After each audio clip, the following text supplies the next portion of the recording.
गिनना 1 2 3 4 5 6 7 8 9 10 11 12 1 2 3 4 5 6 7 8 9 10 11 12 धिन धिन धागे तिरकिट तूना कत्ता धागे तिरकिट धीना धिन धिन धागे तिरकिट तूना कत्ता धागे तिरकिट धीना। नमस्कार। जैसा कि मैंने पिछले एपिसोड में आप सभी से वादा किया था कि ताल अध्याय की अगली कड़ी में आपसे पुनः किसी नए ताल के साथ भेंट होगी। आप ये एपिसोड शुरू होते समय एक ताल सुन रहे थे। इस ताल का मुख्यतः प्रयोग शास्त्रीय संगीत के साथ किया जाता है। ये ताल विलंबित और मध्य लय दोनों में बहुत खिलता है। थोड़ा सा ये ताल प्रारंभिक विद्यार्थियों के लिए जटिल है, लेकिन अभ्यास से सब कुछ सरल हो जाता है। प्रथम एपिसोड में ही अवगत हो चुके हैं कि किसी भी ताल को समझने के लिए आपको 4 चीज़ें पता होनी चाहिए। कौन कौन सी? मात्रा, विभाग, ताल चिन्ह यानी कि ताली खाली कहाँ है, और ताल के बोल। तो एक ताल में 12 मात्राएं होती हैं, 6 विभाग होते हैं, 1, 5, 9 और 11 पर ताली तथा 3 और 7 पर खाली होती है।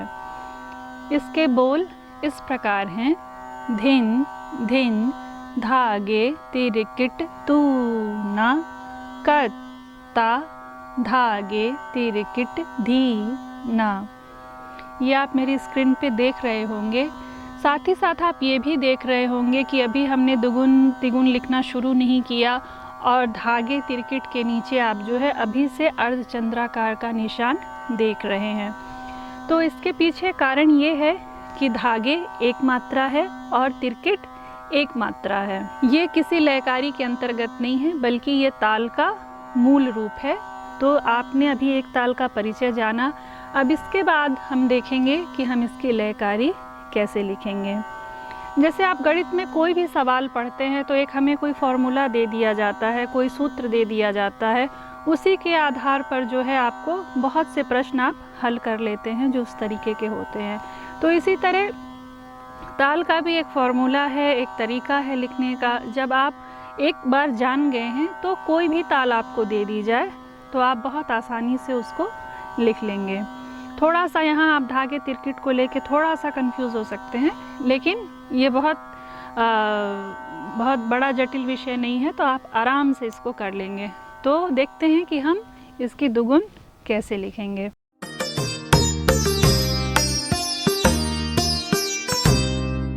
एक ताल की दुगुन लिखने के लिए सबसे पहले हम एक ताल के ठेके को, जो इसका मूल ठेका है, उसको हम बिना कोई निशान लगाए, बिना कहीं मात्रा लगाए, कोई ताल चिन्ह लगाए, हम सीधी तरह से 2 बार इसको लिख लेंगे और धागे तिरकिट में पहले से ही अर्धचंद्राकार का निशान बना रहेगा।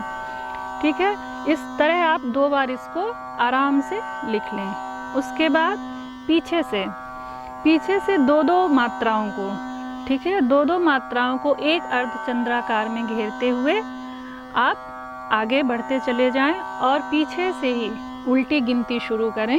ठीक है, 12, 11, 10, 9 इस तरह से करते हुए आप 1 यानी कि सम पर पहुँचेंगे।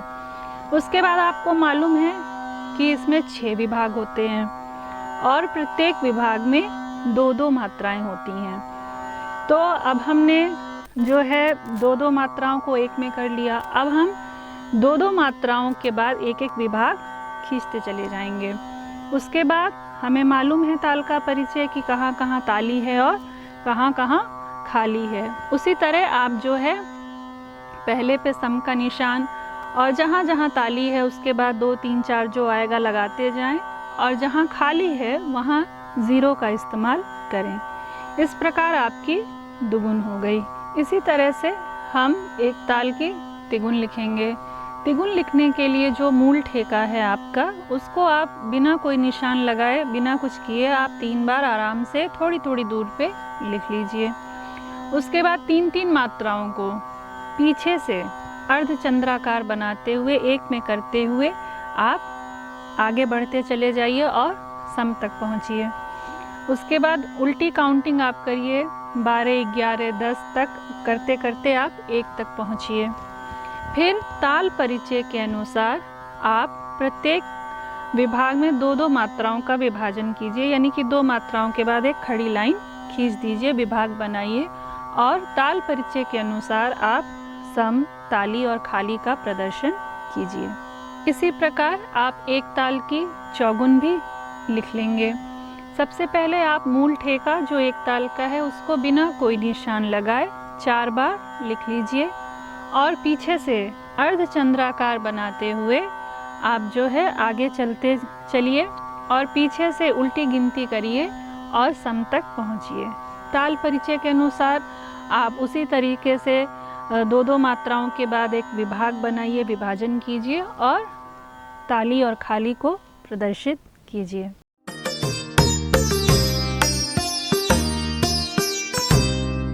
तो आज के एपिसोड में आपने एक ताल से मुलाकात की, एक ताल का परिचय जाना।